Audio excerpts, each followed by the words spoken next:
जय हिंद। देखिए, जब से यूक्रेन और रूस की लड़ाई हुई है तब से वेस्टर्न वर्ल्ड ने पूरी कोशिश की है कि रसिया को कैसे कैसे डैमेज किया जाए, चाहे वो सैंक्शन से डैमेज करे या उसके जो भी पार्टनर्स है उनको दबाव सैंक्शन लगाकर या प्रेशर लगा के रोका जाए। इसी क्रम में उसने इंडिया को भी सोचा था कि इंडिया और रसिया के बीच में जो ट्रेड हो रहा है उसे कम से कम किया जाए, लेकिन इसका पूरा असर, कोई असर नहीं दिखा, बल्कि इंडिया और रसिया का ट्रेड और बढ़ गया और रसिया का भी बढ़ गया। एक एक करके समझते हैं। अभी हालिया में हमारे प्रधानमंत्री रसिया दौरा पे गए और रसिया जब दौरे पे गए तो पूरी वेस्टर्न मीडिया उन्हें देख रही थी कि क्या क्या समझौता होके आता है। इसी भी रसिया के जो जो हाईएस्ट सिविलियन अवार्ड होता है, जैसे भारत में भारत रत्न होता है, वैसे ही वहां पर ऑर्डर ऑफ सेंट एंड्रयूज होता है जो नरेंद्र मोदी को दिया गया। ये एक किसी भी देश के लिए गर्व की बात होता है कि जो दूसरे देश में हमारे प्रधानमंत्री को ऐसे अवार्ड दिए जाते हैं।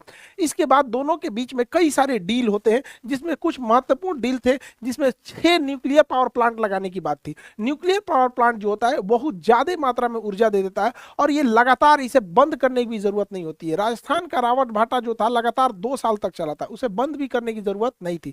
ये न्यूक्लियर पावर प्लांट में सेफ्टी की ज्यादा जरूरत होती है, क्योंकि इसका सबसे खतरनाक एरिया इसका कोर होता है जहाँ यूरेनियम होता है। इसकी सेफ्टी के लिए यहाँ पे इसे बहुत बड़ा कंक्रीट से ढक के रखना पड़ता है। इसमें यूरेनियम का यूज किया जाता है। यूरेनियम को येलो केक कहा जाता है, इसे आशा का धातु भी कहते हैं। यूरेनियम दुनिया का सबसे महंगा पदार्थ होता है। यूरेनियम, इसमें इससे महंगा दुनिया में कोई पदार्थ नहीं होता है। इससे एनर्जी ज़्यादा निकलती है। अब वो इतनी ज़्यादा एनर्जी निकलती है जिस वजह से बिजली बनाया जा सकता है। तो रसिया के साथ हमें 6 पावर प्लांट की ज़रूरत है, क्योंकि India day by day develop करते जा रहा है और हमारे इंडिया में हर चीज़ें, इंफ्रास्ट्रक्चर से लेके आईटी सेक्टर में डेवलपमेंट हो रही है, तो बिजली की खपत बहुत ज़्यादा हो रही है, इसलिए इसकी भी ज़रूरत है। साथ में रसिया ने भारत के साथ बहुत संभवतः हो सके तो इस डील को करेगा फ्लोटिंग न्यूक्लियर पावर प्लांट। हालांकि रसिया के पास शिपिंग न्यूक्लियर प्लांट की बहुत एक्सपर्टीज है, उसके पास परमाणु पनडुब्बियां बहुत ज़्यादा है। तो ऐसे ही बिजली घर को पानी वाली जहाज में ये लोग फिट कर देते हैं।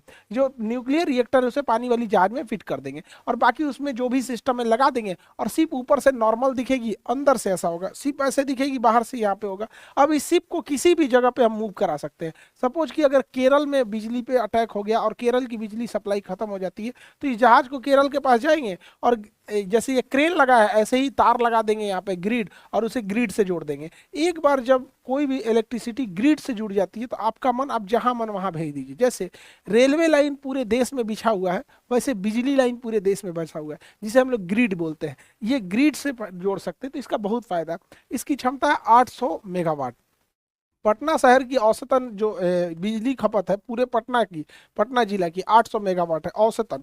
गर्मी में कभी बढ़ जाता है, ठंड में थोड़ा सा कम हो जाता है, जैसे एसी वगैरह का जरूरत होता है। तो एक शहर को ये अकेले बिजली सप्लाई कर सकता है। अब मूव करके इधर से उधर चला जाएगा। तो रसिया से इसकी भी डील लगभग लगभग तय मानी जा रही है यहाँ पर।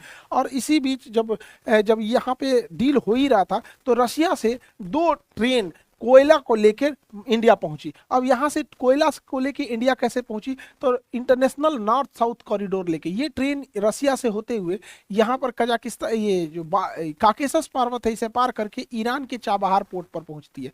ईरान के चाबहार पोर्ट के बाद फिर वहां से मुंबई पहुंच जाती है। तो यहाँ से ये इंटरनेशनल नॉर्थ साउथ कॉरिडोर जाता है।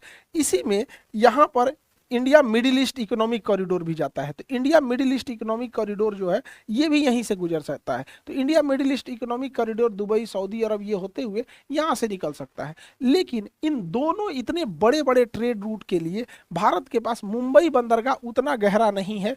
इसलिए मुंबई बंदरगाह से बहुत गहरा बनाने के लिए और वर्ल्ड लेवल का बंदरगाह एयर सीपोर्ट बनाने के लिए वहाँ पे मुंबई से थोड़ी दूरी पे वाधवन पोर्ट बनाया जा रहा है। वाधवन पोर्ट जो है ये टॉप, दुनिया के, एशिया के जितने बड़े बंदरगाह उसमें टॉप 10 में ये आएगा। इतना बड़ा इसे बनाया जा रहा है। इस समुद्र के अंदर 6 किलोमीटर में बनाया जा रहा है ताकि गहराई वहां ज्यादा हो और बड़े से बड़े शिप को लाया जा सके यहाँ पर।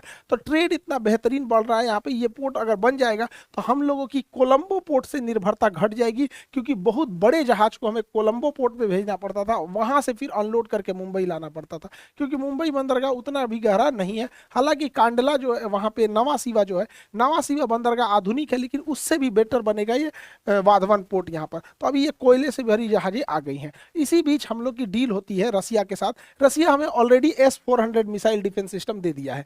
S-400 जो है 400 किलोमीटर के दायरे में आने वाले किसी भी एरियल थ्रेट को मार सकता है। ये एक किसी भी जहाज या मिसाइल को मारने के लिए काउंटर में दो दो मिसाइल छोड़ता है, ताकि एक से मिस हुआ तो दूसरा उसे मार सके। बट इसका रडार जो होता है वो 600 किलोमीटर देख सकता है, लेकिन 400 किलोमीटर के दायरे में आएंगे तो मार के गिरा देगा।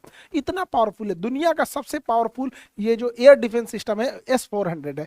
अब भारत के पास ऑलरेडी S-400 है, लेकिन ऐसा डील हो रहा है कि बहुत जल्दी भारत को रसिया जो है भारत को S-500 भी दे देगा। S-500 की मारक क्षमता 500 किलोमीटर है। अभी S-500 को केवल रसिया यूज करता है, उसने किसी दूसरे देश को नहीं दिया है। ये दुनिया का सबसे खतरनाक एयर डिफेंस सिस्टम है। अब आप समझिए कि हम लोग अगर ये एयर डिफेंस S-500 मिल जाता है, तो अगर हम इसे अमृतसर पे रखते हैं तो पाकिस्तान के अंदर कोई जहाज नहीं उड़ सकता है, क्योंकि उतनी अंदर तक वो देख सकता है और वहां पे मिसाइल से हमला कर सकता है। चाइना के पास भी ये सिस्टम है, लेकिन चाइना के पास केवल S-300 है, यानी ये केवल 300 किलोमीटर मार सकता है। और हमारे पास S-400 ऑलरेडी है। ऑलरेडी ये चाइनीज भाई लोग तुम समझो ध्यान से, हमारे पास S-400 पहले से है, S-500 आने वाला है। तो इसका मतलब अगर हम लोग सामने सामने की लड़ाई हो तो उसकी एयरफोर्स कितनी भी तगड़ी हो, वो मैक्सिमम हमारे अंदर 300 किलोमीटर पेनिट्रेट कर सकता है, और हम लोग उसके अंदर 500 किलोमीटर कर सकते हैं। तो ये एक बेहतर डील है भारत और रसिया के बीच में, जो दिखाता है कि दोनों देशों के रिश्ते कितने मजबूत हैं, क्योंकि S-500 केवल और केवल रसिया यूज करता है और किसी को नहीं दिया है। रसिया ने तुर्की को भी S-400 दिया था, जिसपे वेस्टर्न मीडिया ने बहुत बवाल मचाया था। तो हम दोनों के रिश्ते बहुत बेहतरीन होते जा रहे हैं। हालांकि बहुत दबाव बनाया गया,